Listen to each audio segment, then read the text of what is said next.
I'm Nick Gambill, joined by Chase Oliver, the Libertarian Party nominee for president. Thank you for joining us. And thank you for having me. Look forward to speaking to your audience today and just in these final days before Election Day. Yeah. So, why did you decide to run for president? Why'd you jump in? Well, I wanted voters to have more options in the two-party system. I'm a libertarian in philosophy, but I also just think practically voters deserve to have more than two choices on the ballot. And I had run as a candidate for U.S. Senate as a libertarian in 2022 and gotten national attention when I forced the runoff between Herschel Walker and Raphael Warnock. And so a lot of libertarians said, hey, you did this in one state. Why not do it in the other 49 as well? Kind of disrupt the system. And that became very attractive to me. And so I decided as a 39-year-old, I wanted to be the first millennial candidate for president. I wanted to kind of make that little bit of history. And so far as I know, I'm the first openly gay candidate for president to be on the general election ballot all over the country. And so I'm excited for that. And also just wanted to really represent our party and our philosophy in a way that I felt was like positive and professional and would help build our brand in a positive way. Yeah, that's awesome. Um, so what would you hope to achieve as president? How's a libertarian going to be different than uh, the usual? Yeah.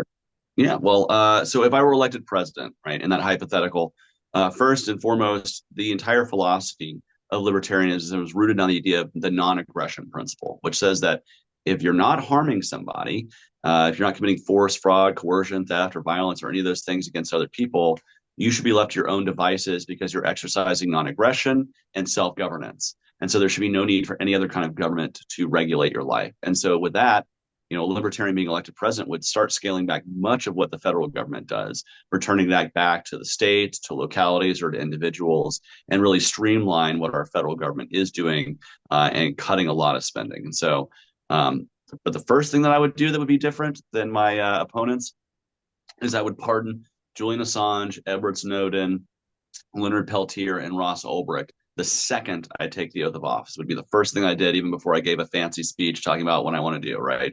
I would Yeah. just go to the microphone and say, these four guys are pardoned. And then signal a direction of a balanced budget. That's the other thing. None of my opponents talk about balanced budgets, free markets, or getting the government out of your life. And so those are the big, major ways in which we would see a distinction between myself and my opponents.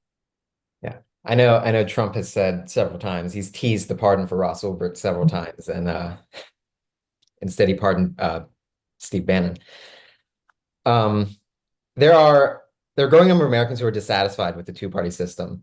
And even after the Democratic Party tapped in Harris instead of Biden, some Americans are still dissatisfied with both nominees.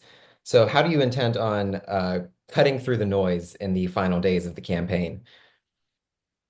Well, one of the things we've been trying to do is really, really get to work on, letting voters know that there is another option on their ballot. Many people don't even realize that there's an option beyond Donald Trump and Kamala Harris. And so a lot of those voters are wanting to stay home. We're trying to activate those voters by finding the most likely libertarian voters and targeting them through advertising, get out the vote efforts like text banking and phone banking, and really just making the voters aware that, hey, there's another option on your ballot. If you're dissatisfied, the best way to signify that dissatisfaction is to vote for Chase Oliver and Mike Termont.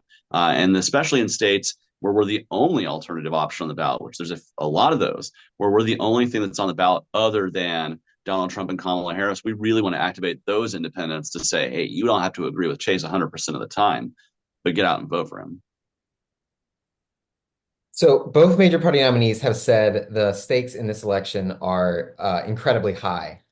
So I guess why should voters support a third party candidacy in an election they're told, and in another election they're told is the most consequential election of our lifetime?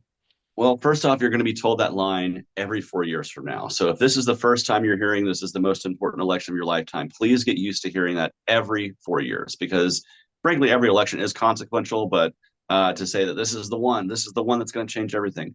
Overall, whether Kamala Harris or Donald Trump wins, I believe there may be differences in policies and where we stress and priorities.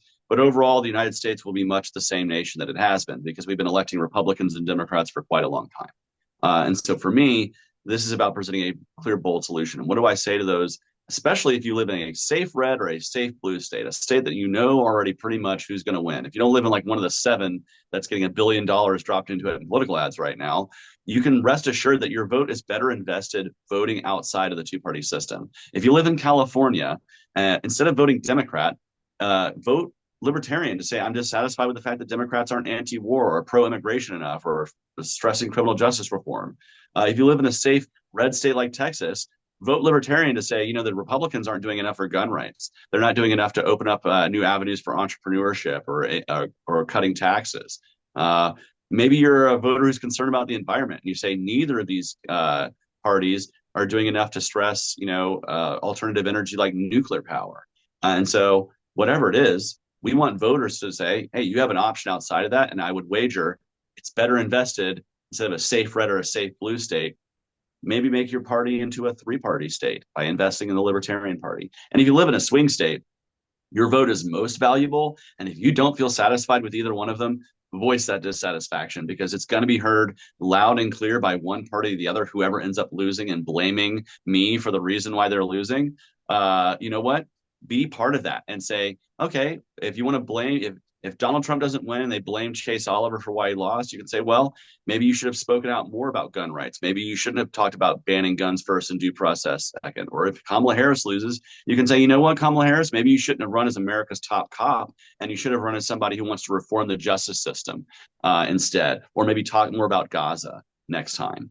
And so, yeah, use the power of your vote. If you're dissatisfied, if you don't like either one of them, vote differently, vote outside of it, vote for something, not just and vote for your convictions, not just because I don't like the red, so I'm going to vote blue, or vice versa. Yeah.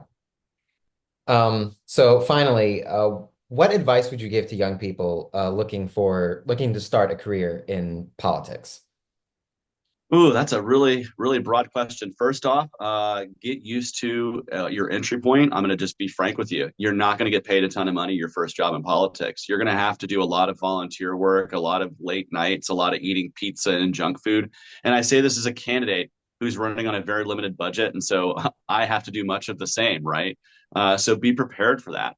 But what I want you to know is that your work will go further and further every campaign. And so if you can invest in being a volunteer in your first campaign, that can get you a position possibly as a paid staffer in the next one. But you have to demonstrate the work ethic and that you want to continue it. And so it is a tough industry, but it's super rewarding, especially when and I've had supporters say this, when they're wearing a Chase Oliver for president shirt and someone comes up and says, hey, I just voted for Chase. That's awesome that you have his shirt on. It makes your supporters feel really good. And so, and the last thing is never lose sight of the power of retail politics, especially if you're running in a local campaign.